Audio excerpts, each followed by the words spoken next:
It is finally Big Ten play. Let's see, Rutgers. Yeah, technically. Okay, it's finally Big Ten play for Ohio State as they travel to Piscataway, New Jersey to take on the Scarlet Knights. We bring in Claire Crawford to talk Ohio State football. You can join Claire on theozone.net and her podcast with Joe Dexter. Oh, hail no. Claire, how you doing tonight? I'm doing so well. That's all that needs to be said. That was the very confidently stated, short and sweet. I'm doing so well. I really am. Well, hopefully Ohio State's doing well, considering that they look much better the last 2 weeks, especially the effort on offense, throwing the football downfield against UNLV. We have to say what we've been saying the last few weeks. Okay, we don't know because of the competition, but there's still ways to get that indication that things are headed in the right direction. We received that from Urban Meyer as well. I know he has said we are working our tails off to get this right in the passing game, and especially in the red zone. He talked about red zone passing and the difficulty of red zone passing because the spacing is difficult. Except for athletes out jumping guys, you can't use as much speed. It's about spacing. It's about ball placement and timing and execution. So whether it was JT Barrett on the field or Dwayne Haskins, your thoughts about the passing offense and the quarterback play? Sure. Well, it's difficult because after Oklahoma, then preparing for Army was a completely different kind of wonky type defense that they're not going to be seeing. So it's almost like having to just wipe the slate clean of what they learned, what they had prepared for everyone else, the go to play Army, and then on to UNLV back. I would say it was almost like a week setback as far as getting the offense on track. But what we saw is more confidence from both quarterbacks in the UNLV matchup. It really was watching JT not only just be more confident with his receivers, but be more confident that his receivers would make a play even if they were covered. So we saw a little bit of that. We saw a little bit of a little opening up of the playbook. And then as far as Dwayne Haskins, we saw, and I saw in person this week, watched him be extremely confident, not just with backups, but with starters against UNLV starters. And I think most of all, watch him throw a pick six, which is never fun. You don't ever want to see that, but watch him mentally. First of all, I thought it was completely gutsy for him to audible a call on the line regardless, as someone going in there as a backup, for him to recognize something that he thought he saw in the defense, make a change in the play call, and then go out and execute, and then end up throwing the pick six, and then coming back, dusting himself off, mentally going on and completing more passes and still making his progressions and still making and we talked about him being a gunslinger and he gets the ball off quickly, so it may seem like risky choices, but he's definitely somebody who is more confident as far as getting to his receivers.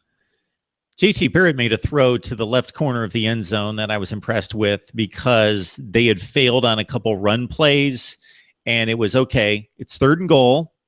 Yes, this score doesn't matter. It's UNLV. The game's put away. But this situation, you're going to have to convert passes in the red zone where the accommodations are tight and you failed running the ball. You can't get it in, and you're going to have to make a throw. And this is the difference between 7 points and 3 points. So against Michigan, against Penn State, etc., this is where you need to make a play. And JT Barrett threw a ball from the middle of the field to the left corner, in which the cornerback had the angle. If you think about the trajectory of the ball, if a defender is going to have the angle, you have to throw the ball perfectly. And he did, and he made the play, and it was a nice throw. I love to see the ball rotation come out of both of these quarterbacks' hands, and JT Barrett in the last couple of weeks, where not a lot of wobble on the throws. He seems to be firing the ball with a little bit more confidence. And maybe that's just the coaches instilling that, hey, you got to cut loose. You can't aim it. You can't, You have to trust these guys. You have to just cut loose and let it go. Once you make that decision, let that throw go and live with it.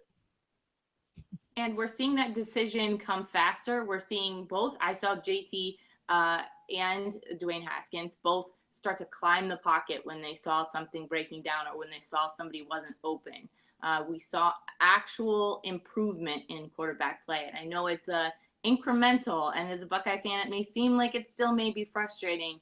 But speaking of rotation, we saw 7 different receivers end up scoring, which is, like you said, down the road going to be more important. It may not seem like a big deal right now, but 7 different receivers is going to make a huge difference. Rotation, not just in the gauntlet that is Big Ten play as far as keeping everybody fresh and healthy, but other teams having to game plan for 7 different receivers is going to be a little more difficult. And Urban loves his wide receivers that can block. He's mentioned in the previous few games in the postgame, Terry McLaurin, he loves him because he can block. He's out there blocking. You mentioned KJ Hill being one of the smarter receivers that he's been around in recent years because he understands spacing. So he's not the fastest guy in the world, but he knows where the soft spot in the zone is going to be, where to collapse, where to sit down, catch the football. So this is the group that people are waiting for. This is the group with the target on its back, meaning the wide receivers, the playmakers, Paris Campbell, and the guys that we mentioned as being the guys, aside from the quarterbacks, that people are waiting to see. So we shall see if starting this week against what Urban Meyer called this week. Did you catch this, Claire? He said this Rutgers defense is the most improved defense in the country. He said that. I guess they would have to be true because they had a lot of room for improvement. So it's possible that they can be the most improved defense in the country and still not be a very good defense. And I'll say one last thing about receivers from your previous comment, and it'll lead into possibly Rutgers, is watching CJ Saunders was incredible. And I know a lot of people in the media have been talking about him this week, and Urban just said, hey, he's just not big enough. He does not have the size. He's not strong enough. So CJ is 5'10", but he does not look like he's a $140. He's a smaller guy, and he knows what, and he's from where I'm from here in Dublin, Ohio. It's difficult knowing that he's that dynamic and he can get that open and he's that fast and he's got great hands and he's running these great routes and he's connecting. However, we watched he's just not big enough to block yet. And it obviously is very, very important to Urban Meyer. But this Rutgers defense is going to have their hands full trying to plan for all those receivers. So we're going to give CJ Saunders a little bit more time. And this is a guy that, based on work ethic, deserves it, but based on whether he's going to play against the good teams in the crucial times, he doesn't deserve this. But I thought that was an interesting commentary that Urban Meyer was making about CJ Saunders as well, because he made it a point that this isn't, from a skill standpoint, is not a practice squad player, just a scout team type player. He will be on the field if he can get strong enough. He's that good. And Urban Meyer's like, I'm rooting for the kid to get strong enough to where I can put him on the field against. And he just said, basically, meaningful competition at meaningful times. Right now, he's only going to play when it doesn't really matter. But I want to get him on the field. And then I do too. It's the name Dontre Wilson slipped out of his mouth, because he basically said, you know, you're basically telling the defense in certain situations, we have to throw that guy the ball because he can't block or do anything else for us. So we can't have him on the field because he's too much of a liability. Yeah, he's definitely a tell. And you can tell that he is working. Urban mentioned that he's working with Coach Mick to put some size on him, and they're, you know, he's been working really hard to go ahead and do that. But it's, you know, it can only happen so fast when you're a college athlete. So hopefully they'll be able to get him in there very soon.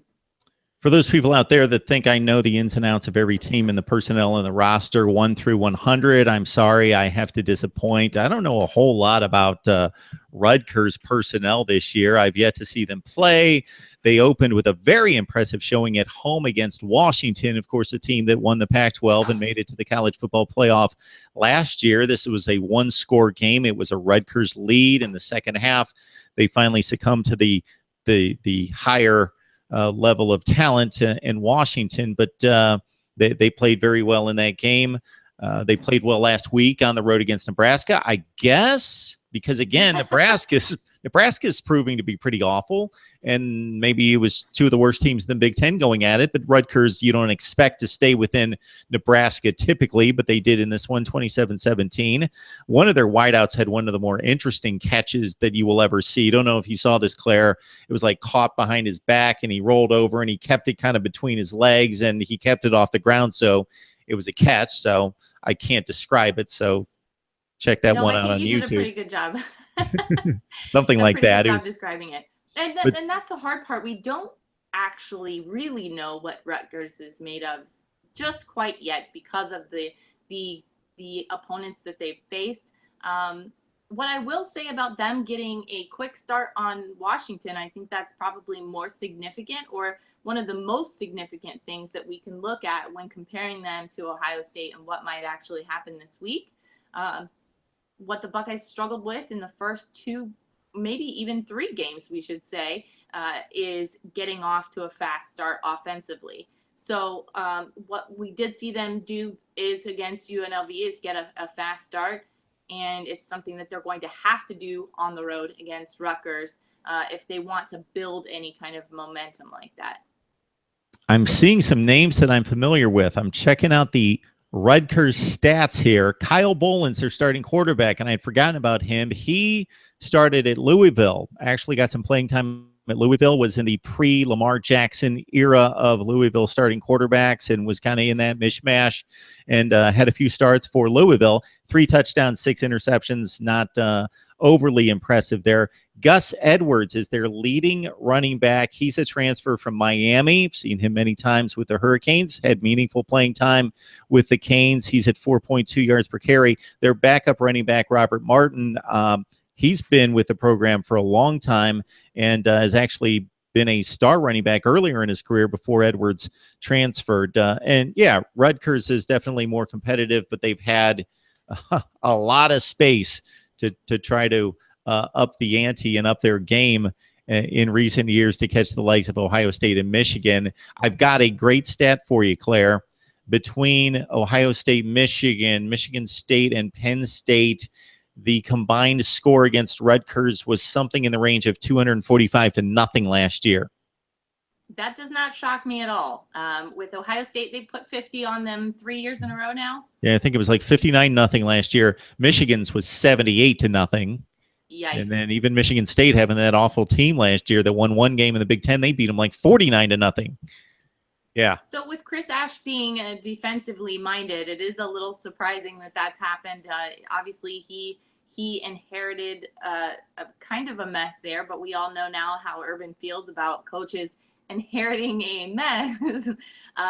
However, it is an interesting dynamic with Chris Ash being a former co-defensive coordinator and Greg Schiano being a former head coach of Rutgers, and it should be some nostalgia on both sides of the ball. But like I mentioned, you would think that as a defensively minded coach, Chris Ash would have them in better order. But so far, that has not been the case.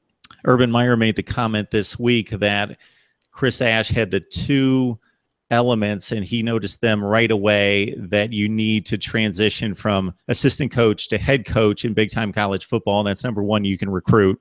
You just know how to recruit, connect with the players. You know how to make the sale and then close it. And then Urban didn't use those terms. Definitely didn't use those terms in terms of it being a sale. And then also just talked about understanding the big picture, that there are some tremendous assistant coaches out there that coach a position, but they're tunnel visioned. You have to understand the logistics and the broad picture topics to run a football program, and Chris Ash has it. A lot of work to do there in New Jersey, but he does have a recruiting base. Once you get past the Californias and Floridas, New Jersey is pretty high on the list of talent in high school football. So he's got it right there in his backyard to do something in the Big Ten East. All right, Claire Crawford from theozone.net, joined her right there, and her podcast along with co-host Joe Dexter. Oh, hell no. Claire, anything you want to see out of this football game besides a win for the Buckeyes? What are you looking for? I would love to see the defense keep Rutgers under 14 points. I don't think that's too much to ask for, and it's something that if we want to see real strides, Urban said he had mentioned, obviously, defensive backfield is on his number one list of things to shore up and things to take care of. Urban did mention this week that they had made improvements. They had made strides towards improvements. I specifically, as a fan, want to know what he thinks has improved. We are seeing small improvements like that, but I want to know from Urban what he thinks has improved and what still needs to be improved. And I would like to see that manifest itself onto the field on Saturday. Keeping them under 14 points, like I said, I don't think is too much to ask for, especially if they are making improvements, and then building on that. If they want to be able to build on it at all, building into Big Ten play is going to be huge. Claire joins me on a regular basis to talk Ohio State football. You can join the long-form conversations on Stitcher, iTunes, and Podbean. Just search Mark Rogers TV, and then also the video form topics on YouTube to subscribe to my YouTube channel. And of course, Claire and Joe Dexter, they knock it out each and every week with their podcast. Oh, hell no. Claire, we always appreciate the discussion, and it'll be all about those Maryland Terrapins next week. Thank you so much. The Fighting DJ Durkins don't have a chance.